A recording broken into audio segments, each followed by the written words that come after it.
थाहा छ आमा, मलाई आउँदैन बाले जस्तै सङ्घर्ष गर्न, अनि आउँदैन आमा तिमीले जस्तै मिठो बनाउन। कहिलेकाहीँ तरकारी काट्दा काट्दै छुरीले कान्छी औँला भेट्छ, म झसङ्ग झस्किन्छु। कहिलेकाहीँ चलाउँदा चलाउँदैको तरकारीमा आँसुको 2 थोपा पोखिन्छ, नुन चर्को पाउँछ। जब पहिलो घाँस लिएर निल्न खोज्छु, छेउमा तिमीले राखिदिएको पानीको गिलास याद आउँछ। गर्दा गर्दै पनि भेट्न नसकेको प्रगति सम्झिन्छु खाने बेला, अनि सबैको निराश अनुहार याद आउँछ।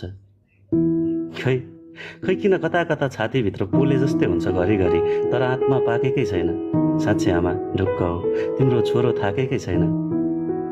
अनि मेरो प्रिय श्रीमती, तिम्रो हातमा चुरा, घाँटीमा गहना कस्तो राम्रो देखिन्छ होला। तिमीलाई त जस्तो लगाउँदा पनि त्यो जुन जस्तै बलेको देखिन्छौ, किन चिन्ता गर्छौ? तिम्रो श्रीमान पैसा नै पैसाको बोटमा काम गर्छ। अब गाउँघरमा चाडपर्वहरू भित्रिने बेला भए तिमीलाई पनि आशा लाग्छ होला थोरै खर्च। ढुक्क हो, म पसिना बगाउँदैछु, त्यही पसिनाले नै पैसा बगाएर ल्याउँछ कि भन्दै, तर पैसाले मेरो हातको बाटो पाएकै छैन। तर चिन्ता नगर श्रीमती, म अझै थाकेकै छैन। सुन्न साथी, तँलाई तेरो बर्थडे खर्च र एउटा मोबाइल चाहिएको होइन? किन चिन्ता गर्छस् यार, पठाउँला नि थोरै आफ्नै खर्च घटाएर। तर यति धेरै पनि याद नगर्न हरेक महिनै पछि म सक्दिनँ भन्छु, त ठुलो भइस् भन्दै म्यासेज पठाएर। साँच्चै यार साथी, तँलाई महिनामा एकपल्ट मेरो याद आउँछ कि मेरो तलब आउँछ भन्ने दिन याद आउँछ? बाँकी दिन त तेरो एउटै SMS पाएकै छैन। तर चिन्ता नगर, सकिछु भने पठाउँला, म थाकेकै छैन। थाहा छ बा तिमीलाई, यहाँ खेतबारी नै छैन। थाहा छ बा तिमीलाई, यहाँ खेतबारी छैन, कोदालो कुटो गर्नै पर्दैन। म कम्पनीमै काम गर्छु, ऊ पर डाँडामा लाग्ने घाम पर्खिनै पर्दैन। म मोबाइलको अलार्मले नै उठ्छु। अनि हेर्न भाइ, मैले त लड्नै पर्दैन असारमा हिलो र बाँझो खेतसँग। म त आफ्नै आँसुमा भिज्दै पोखिन्छु। न खेतबारी न हलो जुवा, जोत्नै पर्दैन गोरु र राँगा, म त आफै जोतिन्छु।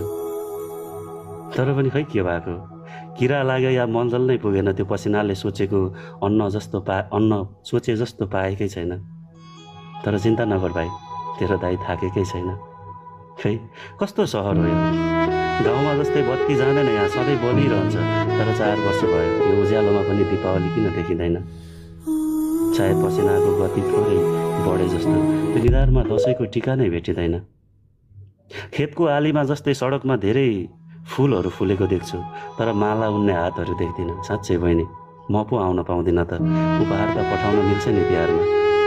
तर यो निधारमा सप्तरङ्गी टिका वर्षौँ भयो, टाँसेकै छैन। ढुक्क हो बहिनी, तिम्रो दाइ अझै थाकेकै छैन।